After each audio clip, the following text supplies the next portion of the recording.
नमस्कार किसान भाइयों। यूनि किसान में आप सभी का हार्दिक स्वागत है। आज हम एक चैलेंज के बारे में बात करेंगे जो होता है खरपतवार। अधिकतर किसान भाइयों को खरपतवार की काफी समस्या होती है। खास के जब वो नेचुरल फार्मिंग करते हैं तो वो प्रॉब्लम और बढ़ जाती है। अब खरपतवार को बेसिकली एक अलग ही प्रॉब्लम है, मतलब जिसमें क्या हो जाता है ना, आप सभी को पता है कि उसका जो वीड है, जो खरपतवार, उसका ग्रोथ प्लांट के ग्रोथ से फास्ट होता है और इसको निकालने में खर्चा काफी लगता है लेबर का, और मतलब मेहनत भी लगती है और परेशानी भी काफ़ी होती है। तो क्या टेक्निक्स हम यूज़ करें जिससे कि खरपतवार कम से कम हो ऑर्गेनिक फार्मिंग में, ठीक है, और हमारे रिजल्ट्स भी काफ़ी अच्छे हैं।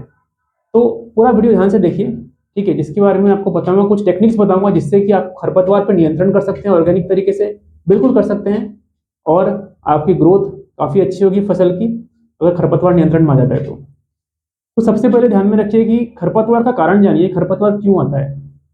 खरपतवार आने का मुख्य कारण ये है कि आपका जो जो आपका खेत है, जो फील्ड है, वहां पे कुछ ऐसे बीज गए हुए हैं जो अनवांटेड है। इसको अगर हम न्यूट्रिशन देते हैं तो वो अपने आप ग्रो हो जाता है।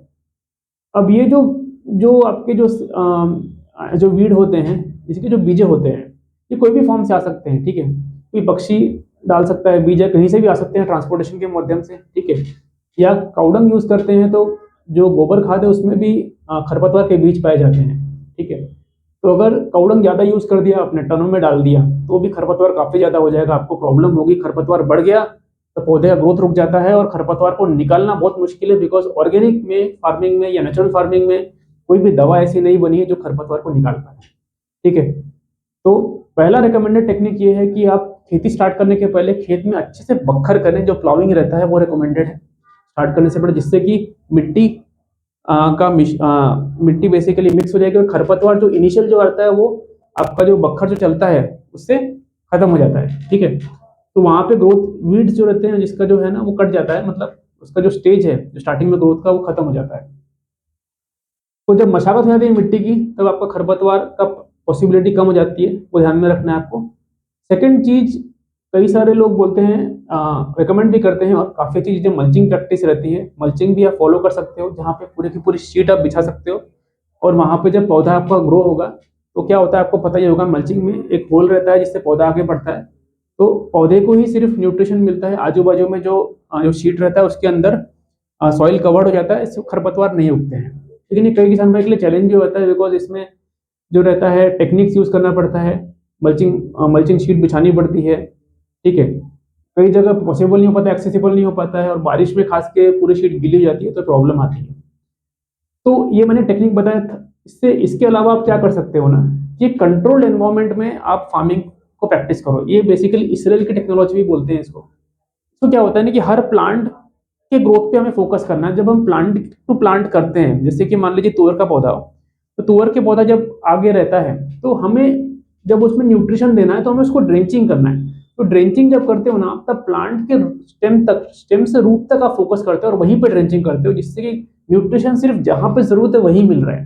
जब ब्रॉडकास्टिंग करते हो तब क्या होता है ना कि पूरी खाद आप फैला देते हो फील्ड में, तो जहां जहां प्लांट नहीं है वो भी ग्रो हो जाता है, तो खरपतवार बन जाता है, ठीक है। तो कंट्रोल एनवायरनमेंट में जब आप खेती करते हो, जब आप ड्रेंचिंग करते हो बैक्टीरिया कंसोर्टियम्स का, या या आपका जो लिक्विड फर्टिलाइजर से बायो फर्टिलाइजर उसका जब करते हो, तब उससे क्या हो जाता है ना कि उसी पौधे को जो पोषक तत्व है वो मिल रहा है, और जो आजू बाजू जो वीड रहते हैं उसको पोषक तत्व नहीं मिलता, इससे खरपतवार आगे नहीं बढ़ता है, ठीक है।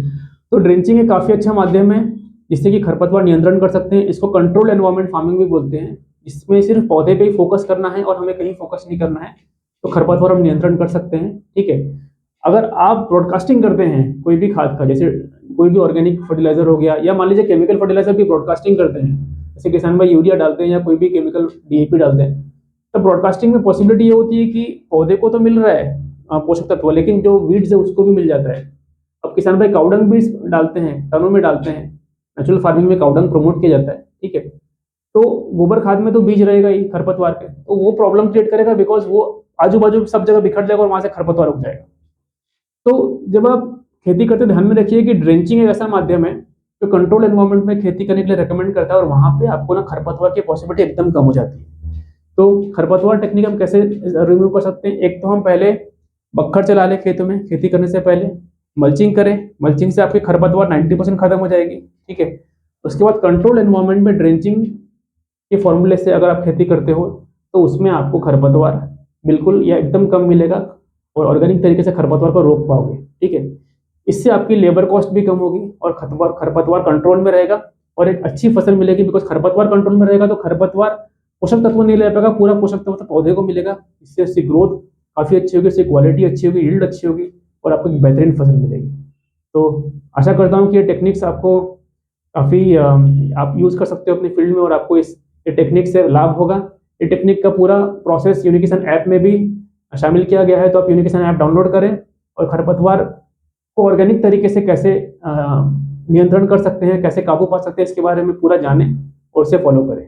धन्यवाद, नमस्कार।